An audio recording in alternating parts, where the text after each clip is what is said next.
हरे कृष्ण। श्रद्धालु भक्त मान खुशी खबर। जून 7 तारिख दिन निर्जला एकादशी पड़ुछि। एही एकादशी को पांडव एकादशी कहती एवं भीम एकादशी मध्य कहती।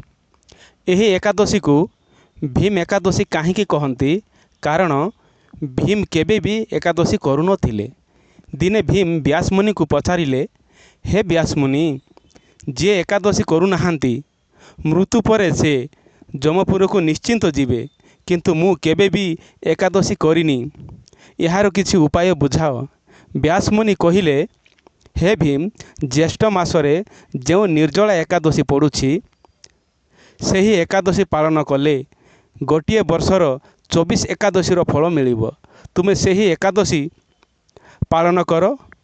भीम व्यासमुनिंकर कथा शुणी एही एकादशीर पालन करथिले। सेइथिपाई भीम एकादशी कहती।